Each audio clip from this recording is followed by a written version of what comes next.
नमस्कार, अभिवादन आपका। मैं दुर्गेंद्र चौहान हूं। किसान सत्याग्रह की आज आखिरी रात है। 379 दिन हो जाएंगे आज, और कल किसान अपने अपने घरों को लौटने लगेंगे। दिल्ली समेत तमाम, चाहे वो टोल प्लाजा हो, चाहे तमाम मंडियां हों, या जो भी बॉर्डर हैं, दिल्ली आसपास हरियाणा के बॉर्डर, वहाँ से किसानों की वापसी हो जाएगी। सरकार और संयुक्त किसान मोर्चे के बीच एक आपसी समझबूझ का एक परिचय दोनों पक्षों ने दिया और एक तरीके से समझौता हो गया। हालांकि किसानों ने अभी ये आंदोलन स्थगित किया है। किसान नेताओं ने बार बार स्थगित शब्द पर जोर दिया है। उन्होंने कहा कि आंदोलन खत्म नहीं हुआ है, हमने स्थगित किया है और 15 जनवरी को एक बार फिर हम समीक्षा करेंगे कि जो मांगे हमने उठाई हैं, जिन पर सरकार ने सहमति जताई है, वो कहां तक पहुंची। दिन रात, बारिश, धूप, 700 से अधिक किसान भाइयों की शहादत, ये सारी चीजें ये आंदोलन स्थगन से पहले अपने आप में समेटे हैं। कल किसानों के लिए खुशी का दिन होगा जब वो अपने अपने घरों के लिए डेरा डंबर उठाकर जाएंगे। इन सब बातों के बीच एक अहम बात अभी, एक अहम मुद्दा अभी हल होना बाकी है, और इसी पर आज का मंथन, हक की लड़ाई अभी बाकी है। 11 तारीख को विजय दिवस मना कर पूरे देश में यहाँ दिल्ली के सारे मोर्चे उठा लिए जाएंगे। तो हमें यहाँ पड़ा रहना जरूरी थोड़ा ही है, हमें तो उनका आदेश मानना है। आंदोलन समाप्त नहीं हुआ।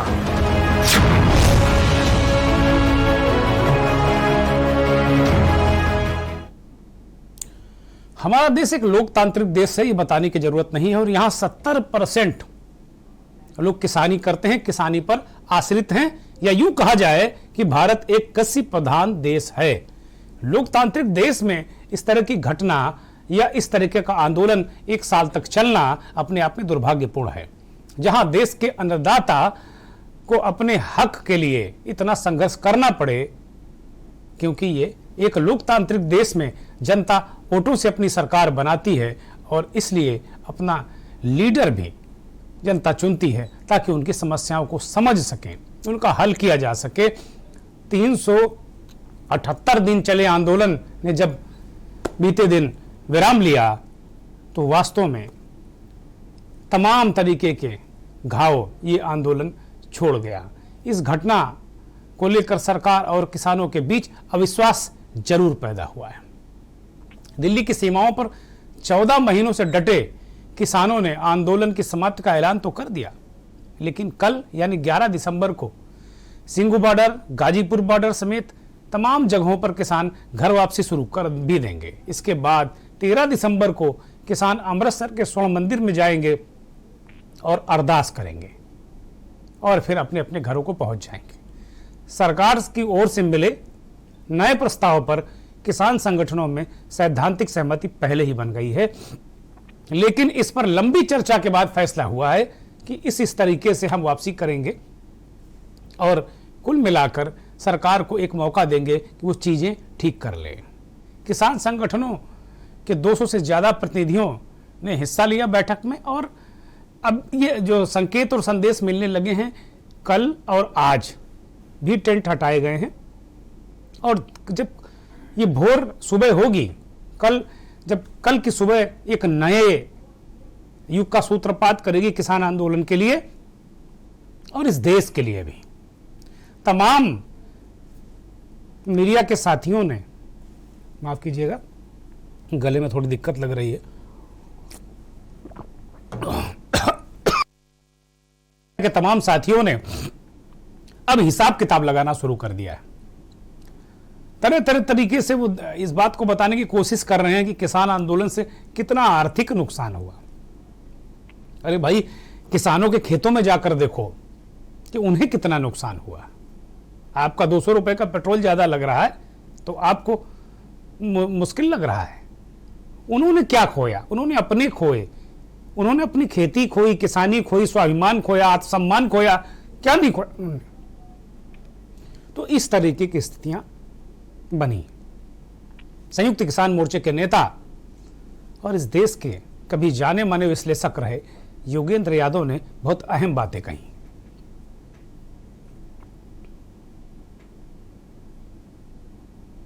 सबसे बड़ी हमारी चिंता थी कि हमारे हजारों साथियों पे केस है तमाम राज्यों में।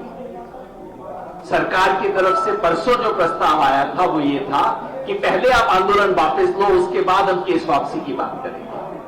हमने उसे खारिज किया और अब भारत सरकार ने कमिट किया है कि यूपी, उत्तराखंड, हिमाचल प्रदेश, मध्य प्रदेश और हरियाणा सरकार ने इसके लिए पूर्णतः सहमति दी है कि तत्काल प्रभाव से आंदोलन संबंधित केसों को वापस लिया जाएगा। बच गई यूटी और दिल्ली, उसके बारे में है भारत सरकार, सेंट्रल गवर्नमेंट के, भारत सरकार के संबंधित विभाग और एजेंसियों तथा दिल्ली सहित सभी यूटी में आंदोलनकारियों और समर्थकों पर बनाए गए आंदोलन संबंधित सभी केस भी तत्काल प्रभाव से वापस लेने की सहमति है। हमने कहा था समर्थकों के खिलाफ भी केस है, उस पर भी करो। हमने कहा था कि यूटी में दिल्ली का नाम स्पेशली आना चाहिए और बाकी राज्यों को चिट्ठी लिखी जाएगी, उसके बारे में भी सहमति हो गई। योगेंद्र यादव बहुत विस्तार से बता रहे हैं। वो कह रहे हैं कि सरकार ने ये कहा था, जैसा कि हम लोग पहले ही कह रहे थे, सरकार ने कहा था कि पहले आंदोलन वापस लीजिए, उसके बाद हम कोई निर्णय लेंगे या कुछ चीज़ों को मानेंगे। लेकिन किसान नेताओं ने इसे खारिज कर दिया और यही उनका जो आत्मबल था, यही जो उनके अंदर का जीवट था, उसी वजह से आज किसान विजयी मुद्रा में है और इसे एक सफल आंदोलन, कामयाब आंदोलन कहा जा सकता है। इसमें कहीं कोई कोर कसर नहीं है। कांग्रेस के नेता राहुल गांधी ने एक ट्वीट किया है। इस आंदोलन को उन्होंने सत्याग्रह बताया है और सत्याग्रह की आखिरी रात उन्होंने बताई इसे। आज चूंकि कल के बाद वापसी हो जाएगी, कल के बाद शायद ही कोई किसान संगठन, किसान नेता, किसान दिल्ली, हरियाणा और आसपास कहीं किसी बॉर्डर पर नजर आए। तो ये आखिरी रात है। राहुल गांधी ने कहा कि सत्याग्रह की आखिरी रात। इसके भी अपने मायने हैं। राहुल गांधी राजनेता हैं, अपने तरीके से चीजों को देखते हैं। लेकिन सबसे बड़ी बात मैं कहूंगा, एक मेरे मन में एक बात थी। पहले इस मंथन में हम पंजाब के जाने माने किसान नेता संजय जी को शामिल कर लेते हैं, फिर कुछ बातें मैं उनसे भी पूछूंगा और कुछ बातें जो मेरे दिमाग में हैं वो भी रखूंगा। संजय जी, बहुत बहुत स्वागत है आपका के न्यूज़ में। आप लोगों ने एक बहुत लंबी लड़ाई लड़ी, बहुत बधाई, बहुत शुभकामनाएं आपको। लेकिन निश्चित तौर पर किसानों ने बहुत कुछ खोया भी है, अपनों को खोया है। जहां तक किसान जो 3 कानून थे उनकी बात है, तो ये कानून कोई किसानों ने नहीं अपने ऊपर थोप लिए थे, सरकारों ने थोपे थे, सरकार ने थोपे थे, वापस ले लिए। किसानों ने इतना जबरदस्त आंदोलन किया, अपनी एकता का परिचय दिखाया। धूप, जाड़ा, गर्मी, ओले, पत्थर, बीमारी, अजारी, कोरोना, हर तरीके से उन्होंने झेला, हर तरीके से परेशानी उठाई, लेकिन वो डटे रहे, हटे नहीं। शायद आजादी के बाद आजाद भारत का ये पहला ऐसा आंदोलन है जहां किसानों ने इस तरीके की चीजें दिखाई। बहुत महत्वपूर्ण चीजें हैं, बहुत महत्वपूर्ण बात है। लेकिन सरकार ने ये 3 जब कानून वापस लिए, उसके बाद एक मन में एक विचार आ रहा था कि किसानों को मिला क्या आखिर इतने बड़े आंदोलन से। ठीक है, कानून तो वापस लिए थे, कानून सरकार ने लाए और किसानों की जो हिम्मत, उनका आंदोलन, उसकी वजह से वापस ले लिए। कुछ मुद्दे, मुकदमे वापसी की बात ठीक है, इसी आंदोलन के दौरान मुकदमे लगाए, वापस ले लिए। पराली का मसला बहुत दिनों से चल ही रहा था, इसमें भी कोई ऐसी बात है कि भाई ठीक है, आपने वो दर्द दिया और वापस लिया। मांगे पूरी हुई या नहीं हुई, ये एक अहम सवाल है। मंथन भी आज इसी बात पर है कि वास्तव में क्या बाकी रह गया है, क्या हक की लड़ाई अभी बाकी है। यही मंथन का मुखड़ा है और यही मंथन का विषय भी है। तो सबसे बड़ी बात यह है, किसानों ने इस बात को कहा भी है कि अगर जो समझौता पत्र आया है और उसकी मांगे अगर पूरी नहीं हुई तो वो ऐसा नहीं कि तंबू उखाड़ कर हमेशा के लिए जा रहे हैं, वापस तंबू गड़ जाएगा और दुगनी ताकत से आंदोलन होगा। ये बात कही है तमाम किसान नेताओं ने, चाहे गुरनाम सिंह चढ़ोनी हो, चाहे अन्य नेता हो, राकेश टिकैत हो, उन्होंने कहा इस बात को। कुल मिलाकर राकेश टिकैत इन बातों को कहते रहे हैं। राकेश टिकैत ने भी कुछ महत्वपूर्ण बातें कही और वो बड़ी अहम बातें उन्होंने कही। चीजें इकट्ठी करके जाएंगे कि संयुक्त मोर्चा था, है और रहेगा। ये एक बड़ी चीज है देश के लिए, और हमेशा जब भी संयुक्त मोर्चे के लोग कहीं पे भी देश में जाएंगे, उनको उसी सम्मान की दृष्टि से देखा जाएगा, क्योंकि संयुक्त मोर्चा इकट्ठा यहां से जा रहा है। ये एक बड़ी चीज है। और 11 तारीख से जो बॉर्डर है हमारे हैं, वे खाली होने शुरू हो जाएंगे 11 तारीख से, और उनको 2 दिन लगे, 3 दिन लगे, 4 दिन लगे। आज से भी बहुत लोग उसकी पैकिंग। राकेश टिकैत ने जिस बात की हम अभी तलाश कर रहे थे कि इस आंदोलन में किसानों को हासिल क्या हुआ, राकेश टिकैत ने उसका जवाब दे दिया। इस जो उनका कथन है इस पर है। उन्होंने कहा कि किसान मोर्चा एक साथ जा रहा है। इसका मतलब कि भारत का किसान संघीय शक्ति संगठन करने में कामयाब रहा, एक साथ आने में कामयाब रहा। पूरे देश का किसान, आजादी के इतिहास में ऐसा पहले कभी नहीं हुआ, इसमें कहीं कोई संदेह शक नहीं है। किसानों को एक संयुक्त किसान मोर्चे के रूप में एक मंच मिला, एक साझा मंच मिला पूरे देश के किसानों को। यह बड़ी उपलब्धि, उनका स्वाभिमान बचा, उनका सम्मान बचा, यह बड़ी उपलब्धि। और सबसे बड़ी उपलब्धि हुई कि आजादी के बाद से भारत में किसानों के नाम पर तमाम नेता हुए, राजनीतिक लाभ लिया, किसानों के वोटों से सरकारें बनी बिगड़ी,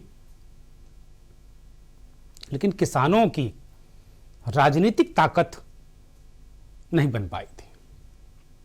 उनका इस्तेमाल जरूर लोग करते रहे विभिन्न विभिन्न स्वरूपों में, लेकिन राजनीतिक ताकत पहली बार देखने को मिली। किसान एक राजनीतिक ताकत भी अब बन गया है। इससे चाहे पक्ष हो चाहे विपक्ष हो, उनको डरना चाहिए कि अगर आप किसान की बात नहीं करेंगे तो वो अपनी राजनीतिक ताकत दिखा देंगे, आप कुर्सी पर बैठ नहीं पाएंगे। मैं केवल किसी एक दल की बात नहीं करता। आज भाजपा सत्ता में है, कल कोई दूसरा दल होगा, लेकिन किसानों ने जो राजनीतिक ताकत हासिल की वो अपने आप में बहुत बड़ी उपलब्धि है, बहुत बड़ी उपलब्धि है। ये 3 बातें किसानों के हक में मुझे लगता है उन कानून वापसी और जो मुकदमों की वापसी से ज्यादा अहम है। भारत के किसानों ने इस बात को दर्शा दिया कि सरकार चाहे एक पैर पर खड़ी हो जाए, कुछ भी कर ले, अगर किसान एक है तो जो आंदोलन वो करेगा वो जीतेगा। इसमें भी कोई संदेह नहीं है, ये साबित हो गया। तमाम किसानों के परिवारों ने बहुत कुछ झेला। बहनों ने बॉर्डर पर राखी मनाई, एक साल से लोग घर नहीं गए, बीवी बच्चों से नहीं मिले। इस तरह के बहुत सारे दृष्टांत हैं। किसान नेता राकेश टिकैत कि बहन से हमारे संवाददाता ने बात की। बड़ी खास है बातचीत। महीने से लगातार किसान आंदोलन चल रहा था और इस समय मैं मौजूद हूँ गाजियाबाद के यूपी गेट पर, जहाँ पर हमारे साथ मौजूद है चौधरी राकेश टिकैत की बहन। आज क्योंकि जो किसान आंदोलन है उसको वापसी का ऐलान हो चुका है और 11 तारीख तक किसान यहाँ से वापस जाएंगे। तो सबसे पहले बात करते हैं जो विमल जी है जिनसे बात करें, चौधरी साहब की बहन जी। सबसे पहले तो हम जानना चाहेंगे कि आज आंदोलन का समापन यानी कि घोषणा उसको लेकर आप क्या करेंगे, किस तरह देखते हैं? तो देना गया पर ये शहीद हो गए, पैसा तो महात्मा नहीं बना रहे और कोई ये बेचारे शहीद हो गए, बता क्या करेंगे, क्या होगा। देश के जवान और किसानों को आप श्रद्धांजलि दे रहे हैं, जश्न की जिस तरह चर्चा हो रही है, जश्न मनाएंगे? तो कुछ नहीं, जश्न नहीं मनाएंगे। जिस तरह 13 महीने से लगातार आंदोलन चल रहा था और आप आज यहाँ मौजूद हैं, नहीं होना जश्न नहीं मना। तो और किस तरह देखते हैं जो सरकार ने जो मांगे मानी है, जो सरकार का जो कहना है, जो लोगों का कहना है कि जो किसानों की तमाम मांग यानी कि जो तपस्या थी वो आज पूरी हुई है? हाँ पूरी हुई, बहुत बढ़िया लग रहा है, सब बहुत बढ़िया हुआ, बहुत ही बढ़िया हो रहा है। देश के किसानों को, जवानों को कोई संदेश आप देना चाहते हैं? तो ये थी हमारे साथ चौधरी राकेश टिकैत की बहन, जिन्होंने देश के जो शहीद हुए थे, जो जवान शहीद हुए, जो किसान शहीद हुए, उनके श्रद्धांजलि देते हुए कहा है कि वो इस जश्न को नहीं मनाएंगे। हालांकि जो खुशी का माहौल है, क्योंकि 13 महीने से इस आंदोलन को लगातार यहाँ पर चल रहा था, लेकिन जिस तरह जो देश के जो जवान शहीद हुए, जो किसान शहीद हुए थे, उसको लेकर इन्होंने साफ कहा है कि जश्न नहीं मनाएंगे। जय वीर महावीर, के न्यूज गाजियाबाद। मंथन में मेरे साथ पंजाब के जाने माने किसान नेता सुरेश कोट जी जुड़ गए हैं। सुरेश जी, बहुत बहुत स्वागत है के न्यूज में। किसानों ने बहुत कुछ खोया, बहुत कुछ खोया, अपनों को खोया, फसल खोई, आर्थिक नुकसान, शारीरिक नुकसान, व्यक्तियों का नुकसान, लेकिन जो कुछ उन्हें हासिल हुआ इस कुर्बानी के बाद वो अद्भुत है, अप्रतिम है। पूरे देश के किसानों को, पंजाब के किसानों को, उत्तर प्रदेश के किसानों को बहुत बहुत शुभकामनाएं, बहुत बहुत बधाई। कुल मिलाकर अगर देखा जाए तो अब जो मेरा आज सवाल है मंथन में, इस बात को लेकर हम चर्चा और मंथन कर रहे हैं कि क्या इस आंदोलन के बाद किसानों की स्थिति सुधरेगी? सुरेश जी। सर जी, सबसे पहले मैं आपको बता दूं, मैं हरियाणा से हूं, पंजाब से नहीं हूं। माफ कीजिएगा, आप हरियाणा से हैं, मैं अपने शब्दों में सुधार कर लेता हूं जी। देखिए, किसान की स्थिति की जहां तक बात है, किसान की स्थिति ये कानून आने से पहले भी बदतर थी, क्योंकि हमारे जो अर्थशास्त्री साथी हैं वो हमेशा नीति बढ़ाते समय पूंजीपति के हक में बात करते हैं, किसान के हक में वो उन्होंने कभी बात ही नहीं की। ठीक बात। एक जमाना था कि सीएसीपी का गठन किया गया था, जो भारत सरकार की एक संस्था है, सिफारशी संस्था है, वो भाव तय करने के लिए केंद्र सरकार को सुझाव देती है जी। उस समय उसका गठन ये सोच करके किया गया था कि देश के अंदर खाद्यान्न की कमी है और अगर किस खाद्यान्न पैदा करने वाले किसान को एक सुनिश्चित आय की गारंटी अगर दी जाए जी, तो वो उस तरफ बढ़ेंगे और हमारा देश खाने के लिए आत्मनिर्भर होगा। और उस दिशा में हरियाणा और पंजाब के किसान को हरित क्रांति के नाम से 2 फसलों के पैटर्न में धकेल दिया गया। अच्छे खाद बीज के नाम पर उनको जो बीज दिए गए, उनको जो यूरिया और वो दूसरी तरह की ट्रेनिंग दी गई। आज हमारी जमीनें सिर्फ 2 तरह की फसलें उगाने में ही सक्षम बची हुई है, और कोई फसल हमारे यहाँ होती नहीं जी।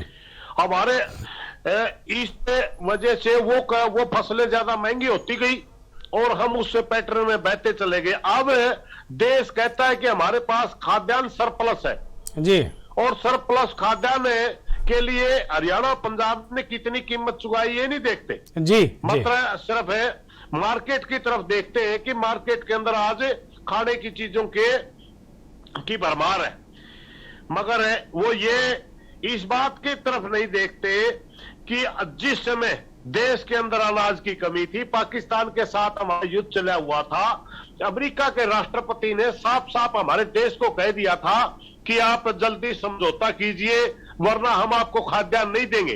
तब शास्त्री जी ने जय जवान जय किसान का नारा लगाया था दुखी मन से, और देश के पूरे देश से एक प्रार्थना की थी कि एक हफ्ते में एक दिन आप व्रत रखिए, वो दिन भी इस देश ने याद रखने चाहिए। ये सभी बातें मैं इसलिए याद दिला रहा हूं कि हमारे अर्थशास्त्री जब भी एमएसपी के ऊपर बात चलती है तो कहते, कोई कहता 17 लाख करोड़ रुपए लगेगा, कोई कहता 14 लाख करोड़ रुपए लगेगा, मगर ये सच्चाई नहीं है। सच्चाई ये है कि 23 फसलों का एमएसपी तय होता है इस देश के अंदर जी, जो ज्यादातर दाल की है, तेल की है, खाने की फसलें हैं। और मैं आप के माध्यम से पूरे देश के भाईचारे से एक बात बता देना चाहता हूं, हमने सारी की सारी फसलें जो टोटल उत्पादन होता है और जो एमएसपी तय होती है उसका सारा का सारा डाटा निकलवाया तो 11.9 लाख करोड़ में सारी फसलें खरीदी जा सकती हैं। और जिसमें दाल और तिलहन की और ये जो फसलें हैं, ये अगर इंपोर्ट ना करें, अगर बाहर से ना मंगाए खाने के तेल, अगर दाल बाहर से ना मंगाए, तो हमारी दालों की फसलें और तेल की जो फसलें हैं एमएसपी से कई गुना ज्यादा रेटों पर बिकेंगी। ये एक भ्रम फैला दिया जाता है कि एमएसपी के ऊपर बहुत बड़ी पूंजी लगेगी, इसलिए हम उसको खरीद नहीं पा रहे। साथियों, क्या सिर्फ सारे के सारे बोझ उठाने के लिए किसान ही है? आप महंगाई के साथ अगर किसान को जोड़ोगे, 70 में एमएसपी तय होना शुरू हुआ, 67 में, उस समय से आज तक देखिए, अगर किसी और चीज के साथ आप तुलना करोगे, कर्मचारी की तनख्वाह के साथ तुलना करोगे, कर्मचारी की तनख्वाह आज 400 से 500 गुना बढ़ी है, मगर अनाजों के भाव 21 से 22 गुना बढ़े हैं। आप अगर मार्केट वैल्यू की बात करोगे, मार्केट के अंदर जो जमीन का रेट या जो सोने का रेट या जिस तरह की होता तो 1000 से 2000 गुना बढ़े, तो हम किस तरह मुकाबला कर पाएंगे? हमने बाजार से हमने भी चीजें खरीदनी है, हमने भी बच्चे पढ़ाने। सुरेश जी, बहुत महत्वपूर्ण सवाल आपने उठाए, बहुत महत्वपूर्ण, बहुत विस्तार से कभी हम चर्चा करेंगे। बहुत महत्वपूर्ण सवाल आपने उठाए हैं और हम पूरी तरह इस बात से सहमत हैं। एक बहुत संक्षिप्त सा सवाल है और संक्षिप्त सा जवाब भी हम चाहते हैं कि वास्तव में किसानों की स्थिति कैसे सुधरेगी? बहुत जल्दी में इस सवाल का जवाब। देखिए, किसान की स्थिति सुधारने के लिए एक मोटे स्तर पर सोच बदलने की जरूरत है जी। मात्र इस चीज से किसान की स्थिति नहीं सुधरेगी जो राजनीतिक भाषण दिए जाते हैं, हम किसानों के लिए ये कर रहे हैं, हम किसानों के लिए वो कर रहे हैं। सबसे पहले किसान को अच्छे बीज उपलब्ध करवाने पड़ेंगे, कम कीमत पर ज्यादा प्रोडक्शन अगर बढ़ेगा जी, तब किसान बच सकता है। वरना मैं हरियाणा का होने के नाते हरियाणा की एक बात बताऊंगा आपका। अभी 2 दिन पहले एक पेपर के अंदर खबर छपी, 45 लाख किसानों के खाते हैं हरियाणा के अंदर जी, 79,000 करोड़ का कर्जदार है। 88% किसान है हमारा हरियाणा प्रदेश का, 88% किसान डिफॉल्टर है। हर साल 2-2.5 लाख किसान डिफॉल्टर हो जाते हैं, वो अपनी पूंजी का ब्याज भी नहीं दे पाते जो बैंक से लेकर के खेती करते हैं जी। 75% जमीन हमारी बैंकों के गिरवी है जी। इतनी बुरी हालत है इन लोगों ने कर दी, क्योंकि हमें अगर हमारे को कोई 100 रुपए का भी खर्च आता है तो बैंक से लेना पड़ता है, आड़ती से लेना पड़ता है। सुरेश जी, इस आंदोलन से कुछ हासिल होगा आगे? क्या ये जो स्थितियां बता रहे हैं कुछ सुधार होगा? क्या किसान कुछ हासिल कर पाएगा? बड़ा सवाल है। आंदोलन से हमें 2-3 चीजें मिली है। देखिए, 100% जीत हमें नहीं मिली, एमएसपी की लड़ाई हमारी अभी बाकी है जी। मगर अगर मुद्दों की बात करें तो हम 70-75% मुद्दे जीते हैं जी। दूसरी बात, सबसे बड़ी बात है कि हमने ये जीती कि हम काफी सालों से मेहनत कर रहे थे कि किसान के लिए हम संघर्ष करें, किसान को इस देश की राजनीति की मुख्य धारा में लाए, किसान के लिए सभी साथी बोलने के लिए मजबूर किया जाए। आप अगर लोकसभा की या राज्यसभा की बात करेंगे, 2/3 सांसद अपना प्रोफेशन, अपना धंधा कृषि लिखते हैं, मगर वहां बैठ करके अगर किसान के हित में कोई कानून बनाना होता है तो वो कानून के ऊपर चर्चा नहीं करते, छोड़ के चले जाते हैं। अगर उद्योगपति के हक में कोई कानून बनाना होता है, रात को उनके घरों में अटैचियां पहुंच जाती है और ध्वनिमत से पास होते हैं वो कानून। कृषि के ऊपर कभी चर्चा ही नहीं करते, कृषि सुधार के लिए कभी उनके पास समय नहीं होता। आप क्वेश्चन ओवर देखिए, अगर कोई साथी किसानों पर कोई पर्सन पूछ रहा है तो वहां मंत्री नहीं होता और सत्र खाली होता है, संसद खाली होता है। हमारे लिए सोचने वाला कोई नहीं बचा था, इसलिए सबसे बड़ी जीत हम इसलिए मानते कि देश को के किसानों की आवाज उठाने के लिए एक ऐसा प्लेटफॉर्म बना जिसमें लगभग 200 संगठन है शामिल होकर के हम इकट्ठे लड़ाई लड़ रहे हैं। बहुत बहुत शुक्रिया सुरेश जी, बहुत बहुत शुक्रिया, बहुत महत्वपूर्ण बात बताई। माफ कीजिएगा, कभी हम लोग बहुत विस्तार से चर्चा करेंगे और जल्द आपके साथ फिर बैठेंगे। बहुत बहुत शुक्रिया आपका।